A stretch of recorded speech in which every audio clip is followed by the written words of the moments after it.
The truth of the share market channel में आपका स्वागत है। मैं भवनीश अग्रवाल। नमस्कार दोस्तों, आज भी बाज़ार में उथल पुथल काफ़ी थी, बड़ी ज़बरदस्त उठापटक थी। और सुबह जब बाज़ार खुला तो ऐसी संभावना थी कि शायद तो अपरंपार है काम, आज बाज़ार को निपटा दिया जाएगा, ऐसी संभावनाएं थी। मतलब मैं भी देखता रहा। At that time I was in train near Bharatpur के आसपास चल रही थी वो ट्रेन। मैं जयपुर आ चुका हूँ आज। At 1 PM I have reach to Jaipur and all inconveniences regarding the uploading and shooting of the video is over. अब सब कुछ आराम है, सब सिस्टमेटिक हो गया आज से काम। वहाँ बड़ी मुश्किल से मैं शूट कर पाता था, बड़ी मुश्किल से। हालांकि होटल फैसिलिटीज फर्स्ट क्लास थी, 3-4 स्टार होटल थे, कोई ऐसी बात नहीं थी, लेकिन उसके बावजूद भी थोड़ी इनकन्वीनियंस तो थी। मतलब उससे डिनाई नहीं किया जा सकता। ऐसी सूरत में खैर जो भी था, न द टाइम इज ओवर। भगवान श्री राम के दर्शन करने थे मुझे और बहुत बहुत बढ़िया प्रोग्राम रहा है। तो खैर एनी हाउ, अब चर्चा करते हैं बाजार में। मैंने आज ये ऑब्जर्व किया है, मैंने 5-7 दिन 7-8 दिन पहले भी कहा था, बीच में भी कई बार वीडियो बनाया जब कहा है कि बाजार में कोई घबराने की आवश्यकता नहीं है। ऐसा बाजार नहीं है कि जिससे आप घबराहट की वजह से कोई माल को टोटल खाली कर दें, या मतलब रात टेंशन आ जावे या नींद नहीं आवे, ऐसा कुछ नहीं। जिन लोगों के पास में अच्छी क्वालिटी के शेयरों की होल्डिंग है, पुरानी जमी हुई अच्छे घरानों की शेयर लिए, जिसमें टेक्नोलॉजी अच्छी है, जिसका मैनेजमेंट प्रबोन मैनेजमेंट है,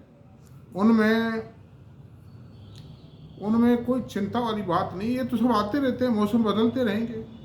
सर्दी के बाद में गर्मी आती है, गर्मी के बाद में बारिश आती है, फिर सर्दी आ जाती है, ये सब चलता रहेगा। सिर्फ आपको अपने फंडामेंटल जो पोर्टफोलियो के जो फंडामेंटल शेयर्स हैं, फंडामेंटली स्ट्रेंथ को रिव्यू करते रहना। अगर थोड़ा बहुत वो कंपनी इधर उधर होती नज़र आती है, अगर मान लो कंपनी की बेसिक फंडामेंटल्स में कहीं गड़बड़ आती है, थोड़ा बहुत डाइवर्ट कर दीजिए, किसी दूसरे शेयर में कर दीजिए। 1000 पॉइंट को उड़ा देना, निफ्टी आईटी को 1200 पॉइंट उड़ा दिया। और इस बात के कारण उड़ा दिया कि जेरेम पावेल साहब ने ये स्टेटमेंट दे दिया, एग्जैक्टली स्टेटमेंट बोल के बताता हूं उनका, we are not in a hurry to rush for reducing the interest rate। इसमें क्या हो गया जी बताओ। मान लीजिए दिसंबर में, वैसे तो उनका कमिटमेंट है, और दिसंबर में नहीं भी घटाते हैं, जनवरी में घटा देंगे। अमेरिकन इकोनॉमी में जितनी प्रॉब्लम्स हैं कि वहाँ पर अमेरिकन एक्सचेकर के ऊपर इंटरेस्ट का बर्डन बढ़ा हुआ। American government is the biggest borrower in the world from the central bank. ब्याज देना पड़ रहा है उनको, हाई रेट ऑफ इंटरेस्ट पर। बाजार के अंदर जो ऑटोमोबाइल कंपनियां हैं, हाउसिंग कंपनी जो, उनको दिक्कत फेस हो रही है। मेजर जो बल्क अच्छा टैक्स रेवेन्यू नहीं आ रहा उस चक्कर में। जब सेल नहीं होगी, टैक्स रेवेन्यू कहाँ से आएगा? प्रोडक्ट सेल नहीं होगी, प्रोडक्शन नहीं होगा, प्रोडक्शन नहीं होगा, सेल नहीं होगी, रेवेन्यू कहाँ से आएगा? कहाँ से तो कॉर्पोरेट्स इनकम टैक्स चुकाएंगे, कहाँ से उसका जो सेल टैक्स या एक्साइज या जीएसटी जो भी है वो चुकाएंगे, कहाँ से चुकाएंगे बताइए।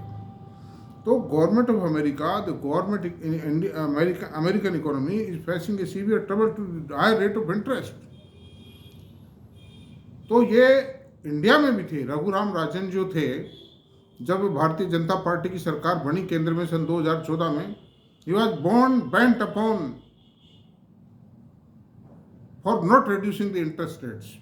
और उनके कारण इस सरकार के, मोदी सरकार के आने के बाद भी शेयर बाजार के उठने में बहुत दिक्कतें आई। दबाए रखा उन्होंने, क्योंकि he wanted that Modi should not be shown as a progressive man, it should not be assumed by the public that results Modi delivering results. लेकिन मोदी जी ने रिजल्ट, फिर मुझे कहेंगे कि साहब मोदी जी की चमचागिरी करते हैं। तो सवाल इस बात का है कि ब्याज की रेट घटानी पड़ेगी, 1 महीने बाद घट जाएगी। और जो ट्रंप साहब आए हैं, उनके जो ये टेस्ला के जो मैनेजिंग डायरेक्टर हैं, ये ट्रंप साहब के खास दोस्त हैं। चुनाव में भी खूब मदद की है, पैसा भी दिया, खुल्लम खुल्ला साथ रहे हैं। और उनकी जो टेस्ला की जो गाड़ियां जब बिकेंगी जब ब्याज का रेट कम हुआ, टेस्ला इसलिए ये उठा, सेंटिमेंटल है, अभी थोड़ा सा प्रोग्रेस ठीक आया है रिजल्ट इसका। इसकी प्रोग्रेस जब कंटिन्यू करेगी, जब इसकी गाड़ियां बिकेंगी और गाड़ियों की सेल में जब ग्रोथ आएगी, जब ब्याज की रेट कम होगी। आज 7, 7.5, 8% की रेट पर ब्याज पर कोई पैसा लेके अमेरिका में कोई गाड़ी खरीदना पसंद नहीं करता है, because this is the ever highest rate. इस रेट में कोई गाड़ी खरीद के मरना है क्या किसी को? तो इस कारण से जो जेरम पावेल साहब का जो स्टेटमेंट था, सेंट्रल बैंक के, अमेरिकन सेंट्रल बैंक यानी फेडरल रिजर्व बैंक के चेयरमैन, वो हैं चेयरमैन हैं, उनके इस स्टेटमेंट के कारण आज आईटी सेक्टर को तोड़ दिया और फिर तोड़ के बहुत कुछ कवर भी कर दिया। 865 माइनस पे बंद हुआ है वो। तो ऐसी क्या बात है? लेकिन सवाल ये है कि छोटा जो इन्वेस्टर है वो बेचारा विचलित हो जाता है। रिटेल इन्वेस्टर की जान को आफत हो जाती है, घबराहट पैदा कर देते हैं और वो पैनिक करके कमाते हैं। तो कमाई इसी बात की ऑपरेटर्स को। तो मेरा आपसे अनुरोध है कि इसमें बाजार में घबराने की कोई आवश्यकता नहीं है। बाजार मजबूत है, बाजार का जो इनहेरेंट जो स्ट्रेंथ है वो बिल्कुल मजबूत है। कोई सा भी सेक्टर, चाहे ऑटोमोबाइल हो, चाहे आपको ऑटोमोबाइल हो, चाहे एफएमसीजी हो, चाहे बैंकिंग हो, ये मेटल वगैरह के अंदर आज जान फूंक दी, बताइए आप खाम खाएं कि साहब चाइना ये करेगा, जरा सी को खबर आती है उसी में मेटल को उछाल देते हैं, वो टिक नहीं पाता है, वो टिका नहीं मेटल। आज के बाजार की मैं पूरी कंडीशन बताता हूं आपको।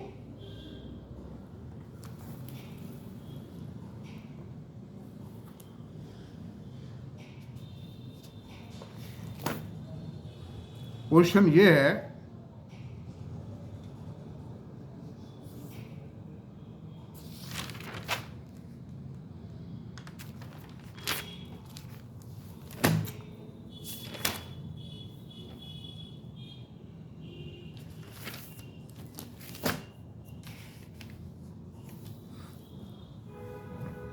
निफ्टी सेंसेक्स, ये निफ्टी के जो पी रेशियोज बताता हूं, हिस्टोरिकल पी रेशियोज बताता हूं आपको। आज की तारीख में निफ्टी का पी रेशियो 21.6 है। आज जो है ना, आज टुडे नहीं, यस्टरडे मान लीजिए आप, 21.6 है इसका पी रेशियो निफ्टी का। अच्छा, इतिहास में सबसे नीचे और सबसे ऊंचे पी रेशियोज क्या रहे हैं निफ्टी के, बताता हूं।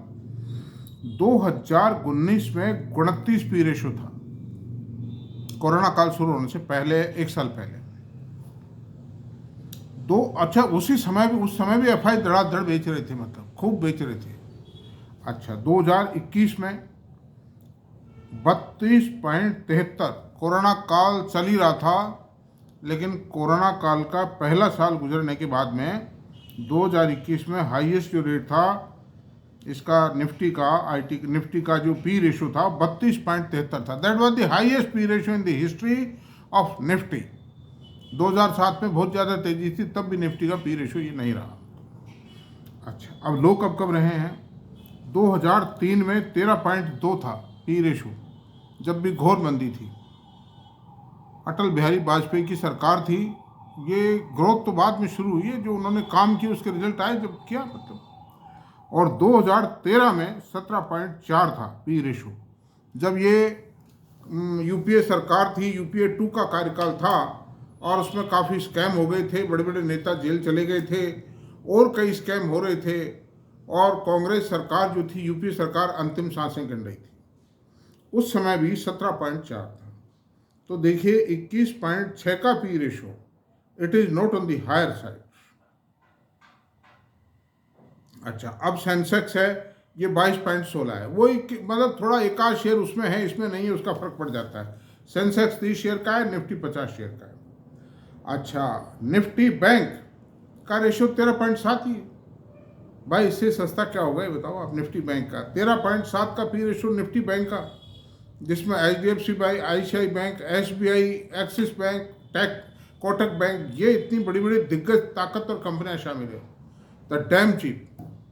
अच्छा सर, निफ्टी नेक्स्ट 50 21.5, वही निफ्टी के बराबर है। अच्छा, मिड कैप निफ्टी 100 40.1 है। ये आप जरूर कह सकते हैं ज़्यादा, लेकिन जो छोटी कंपनियां हैं जिनका मार्केट कैपिटलाइजेशन ज़्यादा है, मैं पहले भी कह चुका हूँ कि उनका पी रेशो हमेशा ज़्यादा रहेगा। कारण क्या है कि छोटे मार्केट कैपिटल को मार्केट नंबर ज़्यादा देगा, क्योंकि मैनिपुलेट करना, उसकी प्राइसेस को खींचना, उसके भावों को खींचना शेयर के को आसान होता है। तो वो कोई खास बात नहीं, ये भी करेक्ट हो लिया है। अच्छा, निफ्टी स्मॉल कैप 250 30.8 का पी रेशियो बिल्कुल रिजनेबल है, ये तो हालिया ठिकाने। और निफ्टी स्मॉल कैप 100 33.3 है पी रेशियो।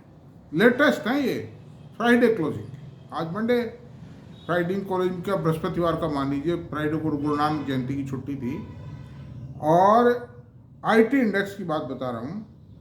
IT इंडेक्स जो क्लोज हुआ है वो 41,035 पे बंद हुआ है, और नहीं 41,389 पर क्लोज हुआ है, और नीचे कितना गया, 41,035 गया। तो कवरिंग कितनी आई, 355 पॉइंट कवर कर गया, ये मतलब बॉटम लेवल से। तो ये खाली बाजार को, एक बाजार के जो आम इन्वेस्टर है उसको, एक बेचारे को धोखा देने की बात है, डराने की बात है उसको। इसलिए डरिए मत, घबराइए मत, बिल्कुल परेशान मत होइए। और हर डिप के ऊपर आपके अगर फंड्स अवेलेबल है, मैं और शेयरों के लिए नहीं कहता हूँ, और सेक्टर्स में इन्वेस्टमेंट के लिए नहीं कहता हूँ, IT दिल खोल के खरीदिए, कोई चिंता नहीं। लेकिन अगर आप इन्वेस्टर हैं, तो ट्रेडर है, स्पेकुलेटर है, F&O में करते हैं, तो उसका मेरा कोई लेना देना नहीं उन चीज़ों से। हालांकि मेरी कोई रिकमेंडेशन नहीं है, ना मैं रिकमेंडेशन करता हूँ, ये तो निकल जाती है कई बार बात। इसलिए आप अपने फाइनेंशियल एडवाइजर से भी राय लेंगे। IT sector is the safest bet nowadays. अच्छा साहब, अब मेटल की बात करते हैं। मेटल को 8894 से 9129 पर ले गई, और फिर गिर करके 9,000 पे बंद हुआ, यानी 1.29% डाउन आ गया अपने टारगेट लेवल से, टिक नहीं पाया उस लेवल पर। इट मीन्स अगर ऑपरेटर खरीदते, बहुत बड़े इन्वेस्टर खरीदते, वो जब भी खरीदते हैं जब उनके आगे दम लगती है, उनको आगे दम लगती है, जब उनका रिसर्च हाउस कहता है हाँ ओके साहब सब ले लो मामला, वरना बेचेंगे किसको। अगर मान लो उनके वो खुद ही फंसे हैं, आज भी फंसे हुए हैं, आज भी बुरी तरह से फंसे हुए हैं, और इसीलिए मेटल के गीत गाते हैं वो। मेटल के अंदर दुनिया की सबसे बड़ी जो कंपनी, आप उनकी हालत देख लीजिए क्या है। आज तक उन्होंने कितना दिया है ये आप देख लीजिए। रियो टिंटो, HB बिलिटॉन, ये दुनिया की 2 सबसे बड़ी माइनिंग कंपनीज हैं। माइनिंग कंपनीज का तो मेटल सेक्टर में सबसे ज़्यादा प्रॉफिट है उनका। तो उसके बावजूद भी उनका जो रिवार्ड है पिछले 10-15 सालों में, 20 सालों में, कुछ भी नहीं है, मतलब नॉर्मल, वेरी नॉर्मल। जबकि वो तो मल्टीनेशनल कंपनीज है, ऑस्ट्रेलिया की कंपनीज हैं। तो इसलिए कुछ भी नहीं है मेटल में दोस्तों, और जो होना था मेटल में हो चुका है, कोई दम नहीं अंडर दिस। अच्छा, अब दूसरी बात हम करते हैं। मैंने जो पिछला वीडियो बनाया था, इस वीडियो से पहले का वीडियो बनाया था, उसमें साइंट के ऊपर मैंने बहुत चर्चा की थी, और साइंट का बहुत डिटेल एनालिसिस किया था, लेकिन फिर भी कुछ बातें कहने से रह गई थी। अब साइंट के प्रोडक्ट का एक तो क्या है कि ये भी सेमीकंडक्टर चिप्स में जा रहे हैं। सेमीकंडक्टर चिप्स का इनका एक अमेरिकन कंपनी से एग्रीमेंट हो गया है। आर्टिफिशियल इंटेलिजेंस के आधार पर ये सेमीकंडक्टर चिप को डिज़ाइन करेंगे, और डिज़ाइनिंग का काम ये है, जो कुछ है मैन्युफैक्चरिंग करना तो कोई बहुत मुश्किल काम नहीं है। मैन्युफैक्चरिंग करने के लिए तो ताइवान और चाइना की कंपनियां तैयार बैठी हैं, और प्लांट भी डल जाएगा, ऐसी कोई बात नहीं है। तो देखिए इसके जो प्रोडक्ट हैं, ये बहुत हाई टेक्नोलॉजी कंपनी है, हैदराबाद बेस्ड कंपनी है। और सारी बातें तो बता दी थी इससे पिछले वीडियो में, जो आज सुबह लॉन्च किया है वो वीडियो मैंने। डिजिटल इंजीनियरिंग कंपनी है ये, एरोस्पेस। कैटर किन किन सेक्टर को करती है? Aerospace, defence, health care, manufacturing, transportation, communication, navigation, है कि नहीं, और प्रोसेस नेटवर्क इंजीनियरिंग, एक वो भी कंपनी है हनीवेल ऑटोमेशन, जिसका 50,000 रुपये का शेयर का रेट है। तो उसी तरह का मिलता जुलता वो प्रोडक्ट बनाती है ये कंपनी, सॉफ्टवेयर तैयार करती है, डिजाइनिंग करती है। टाटा एलेक्सी क्या चीज़ है इसके सामने? कुछ भी नहीं है। टाटा एलेक्सी के गीत गाते हैं, कुछ भी नहीं मतलब। अच्छा, अब आप ये कहोगे कि साहब ये कंपनी उठी क्यों नहीं, फिर इतनी गुड़ी उठ रही है। टाटा एलेक्सी भी नहीं उठी थी।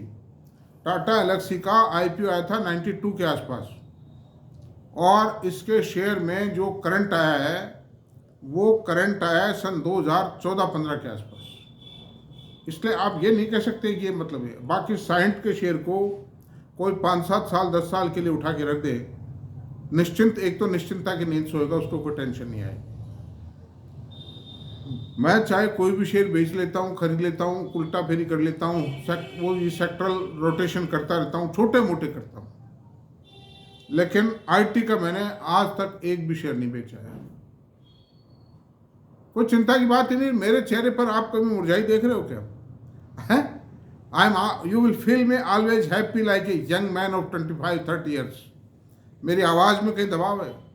मेरे चेहरे पे कोई मतलब मुरझाहट है क्या? कहीं भी नहीं है। I am feeling happy due to IT। इसलिए इसमें ये सारी बातें मैंने और बता दी है। और इनका जो एग्रीमेंट हुआ है, देखिए 3 एग्रीमेंट किए इन्होंने इस साल। 3 एग्रीमेंट्स में क्या किया? Cyient acquires 27.3% in the US based Azimuth AI। The agreement for acquisition will be to expand Cyient capability in semiconductor industry। तो सेमीकंडक्टर इंडस्ट्री की पूरी तैयारी है इनकी। Now they fully entered to design the semiconductor. ये south Indians हैं, हैदराबाद की company है, बहुत मेहनती लोग होते हैं South Indians in semiconductor industry. This is this. और 2 एग्रीमेंट उससे पहले किए। उससे M&A deal entered in by Cyient, Abu Dhabi की कंपनी है, technology consultancy and digital services की कंपनी। उससे पहले एक एग्रीमेंट किया था, एलटेक US कंपनी बेस्ड थी, उससे भी इसी तरह के एग्रीमेंट किए टेक्नोलॉजिकल अपग्रेडेशन के लिए। तो इस कंपनी में इतनी भारी टेक्नोलॉजिकल स्ट्रेंथ आ रही है, और ये 5% शेयर है, मतलब ये कहीं भी कुछ भी हो सकता है इसमें। मतलब मैंने खरीदा आज ये share, I have purchase this share, train में बैठे बैठे खरीदे, मैं आपसे बता रहा हूँ, और मैं और खरीदूंगा भी शेयर को। I have a firm belief in this company. अभी ग्रोथ कम है, लेकिन ग्रोथ की रफ्तार पकड़ने वाली। इतना हाई टेक्नोलॉजी सेक्टर्स को ये जो कैटर कर रही है, तो हाई टेक्नोलॉजी को कौन कैटर करेगा? जो खुद हाई टेक्नोलॉजी एक्सपर्ट है। Under this circumstance it is a company. और इन्होंने उसमें बताया, मैंने वीडियो में, कितना मल्टीप्लाई किया है पैसे। आज 5 पेड अप शेयर, आज टाटा एलेक्सी का 10 पेड अप शेयर 7,000 रुपये, ये 5 पेड अप 1700, 1800 रुपये। क्या फ़र्क है? एक झटके में पहुँचेगा ऊपर। इसलिए मेरी रिकमेंडेशन नहीं है, आप अपने फाइनेंशियल एडवाइजर से बात करके फिर कोई एक्शन। थैंक यू दोस्तों, इसको यही रहने देते हैं। और मेरा वीडियो अगर पसंद आया तो प्लीज़ आप उसको सब्सक्राइब करें, लाइक करें, शेयर करें, कमेंट करें। Thank you very much.